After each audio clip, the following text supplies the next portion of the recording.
മൗലികമായ ഞാൻ പറയുന്ന നരമ്പ് രോഗമായി ബന്ധപ്പെട്ട ഇഷ്യൂ അല്ല കേട്ടോ പറയുന്നത്, പൊതുസമൂഹത്തെ ബാധിക്കുന്ന പ്രശ്നങ്ങൾ. ഈ പ്രശ്നങ്ങൾ പിന്നെ ഇതാണോ സത്യത്തിൽ? അതും ചർച്ച ചെയ്യാം. ഒരു രണ്ടുപേര് തന്നെ മതി ചർച്ച ചെയ്യാമെന്ന് എൻ്റെ വിശ്വാസം. നമ്മളെല്ലാവരും കൂടാൻ മാത്രം ആ സ്കോപ്പില്ല ആ സബ്ജക്റ്റിൽ നിന്ന് ഞാൻ പറഞ്ഞുള്ളൂ. അവർ രണ്ടുപേര് തന്നെ പിന്നെ തീർക്കാവുന്ന ഒരു കേസിനകത്ത് നമ്മൾ അത് മതി എന്നുള്ള ഞാൻ പറയുന്നത്. അതിന് ഇവിടുത്തെ മീഡിയാസും നമ്മളും ഈ എഫേർട്ടും അത് പോരാ. കാരണം ചർച്ച ചെയ്യപ്പെടാതെ പോകുന്നൊരു പ്രശ്നമല്ല. അതിൻ്റെ മറവിൽ ചുളുവിൽ പിന്നെ ഇവിടെ പിന്നെ അയ്യപ്പ സംഗമവും ന്യൂനപക്ഷ സംഗമവും നടത്തിയിട്ട് കാര്യങ്ങൾ മുതലെടുത്ത് പോകാൻ ആരും ധരിക്കുന്നുണ്ടെങ്കിൽ ഞങ്ങളങ്ങനെ കണ്ണടച്ചിരിക്കുകയല്ല. ഞങ്ങൾ ആ വിഷയത്തിൽ ഇടപെടുമെന്ന് തന്നെ പറയാൻ വേണ്ടിയിട്ടാണ് ഞാൻ ശ്രമിച്ചത്. ലീഗിൻ്റെ പൊതു അഭിപ്രായമാണ്. ലീഗ് 100% ആ നിലപാടിന് എതിരാണ്. ഈ പറയുന്ന രണ്ട് കാര്യത്തിനും എതിരാണ്. കാരണം അടിസ്ഥാനപരമായ പിന്നെ മുസ്ലിം ലീഗ് ഒരു സാമുദായിക പാർട്ടിയാണ് ബേസിക്കലി. അല്ലെങ്കിൽ കോൺഗ്രസും ലീഗും തമ്മിൽ വേറെ വ്യത്യാസത്തിനൊന്നും സ്കോപ്പില്ലല്ലോ. ഞങ്ങളുടെ അടിസ്ഥാനപരമായ പ്രശ്നം ഞങ്ങൾ സാമുദായിക പ്രശ്നമാണ്. സാമുദായിക സംഘടന എന്നുള്ള നിലക്ക് ഞങ്ങൾ അഭിമുഖീകരിക്കുന്ന ഒരുപാട് പ്രശ്നങ്ങളുണ്ട്. ആ പ്രശ്നങ്ങൾ അഡ്രസ്സ് ചെയ്യാൻ പറ്റുന്നില്ലെങ്കിൽ പിന്നെ വെറുതെ ലീഗിന് സെപ്പറേറ്റ് വോട്ട് വാങ്ങുക, ഞങ്ങൾ കുറേ ആളുകൾ വേറെ സീറ്റിലിരിക്കുക, ജയിക്കുക, അതിൻ്റെ കാര്യമില്ലല്ലോ.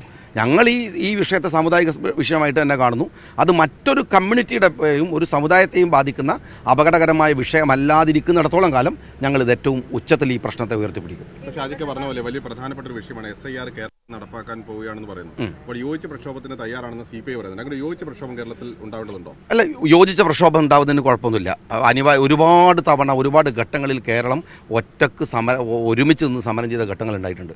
ആ ഒരുമിച്ച് നിൽക്കുന്ന സമയത്ത് അതിൻ്റെ ഒറ്റ പ്രശ്നമേ ഉള്ളൂ. ആ പ്രശ്നത്തിൻ്റെ ഗ്രാവിറ്റി എന്താണ്, അതിൽ പങ്കെടുക്കുന്ന ആളുകളുടെ മൗലികമായ ഇൻട്രസ്റ്റ് എന്താണ്, അത് മാത്രമേ ഞങ്ങൾ നോക്കുള്ളൂ. ഞങ്ങൾ ഒരുമിച്ചുള്ള സമയത്തിന് എതിരുള്ള പാർട്ടിയല്ല ഒരിക്കലും. ഈ രാഹുൽ മാങ്കൂട്ടത്തിൽ പങ്കെടുക്കുന്നതുമായി ബന്ധപ്പെട്ട് കോൺഗ്രസിനുള്ളിൽ തന്നെ പല അഭിപ്രായങ്ങളും പുറത്തുവന്നു. എന്താണ് താങ്കളുടെ ഒരു അഭിപ്രായം? ഞാൻ ലീഗിലെ അഭിപ്രായം തന്നെ ഫുള്ളായിട്ട് പറഞ്ഞിട്ടില്ല. ഞാൻ ലീഗിലെ അഭിപ്രായം തന്നെ ഫുള്ളായിട്ട് പറഞ്ഞില്ല ഒരു കാലവും. പിന്നെ ഇപ്പോൾ കോൺഗ്രസിൻ്റെ അഭിപ്രായം പറയുന്നത് ജമ്മത്ത് പറയില്ല. അയ്യയ്യേ, ഞാനങ്ങനെ വളരെ അതാണ്. അല്ല, ഞാൻ നിയമസഭയിലൊക്കെ പങ്കെടുത്തിരുന്നു. എന്നെ പുറത്താക്കിയപ്പോൾ ഞാൻ പിന്നെ ഊക്കിൽ തിരിച്ച് കയറുകയും ചെയ്തിരുന്നു. അപ്പോൾ അങ്ങനത്തെ ചില പണികളൊക്കെ ഞാൻ ചെയ്യലുണ്ട്. അപ്പോൾ അത് വേറെ ആളെ അതിലേക്ക് ബാധിക്കില്ല. ഞാൻ ഒറ്റ കോക്കിക്കണം ലൈനാളിൽ. ഇല്ല ഞാൻ കമൻറ്റ് പറയില്ലേ അതിൽ. അത് സത്യമായിട്ട്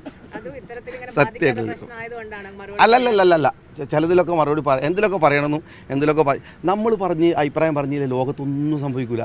ഒരുപാട് കാര്യങ്ങൾ എല്ലാ കാര്യമായിട്ട് ഇല്ല അത് വെറുതെ തോന്നുക. നിങ്ങൾ പറഞ്ഞിട്ട് നിങ്ങൾ എന്തുകൊണ്ട് പറയണില്ല, എനിക്ക് സൗകര്യമില്ല എന്ന് പറഞ്ഞാൽ അങ്ങനെയല്ല. പൊതുപ്രവർത്തനം എല്ലാത്തിനും പറയേണ്ട ആവശ്യമില്ല. മീഡിയക്കാരെല്ലാം റിപ്പോർട്ട് ചെയ്യേണ്ട ആവശ്യമില്ല. പൊതുപ്രവർത്തനം എല്ലാത്തിലും കാര്യം അഭിപ്രായം പറയേണ്ട ആവശ്യമില്ല.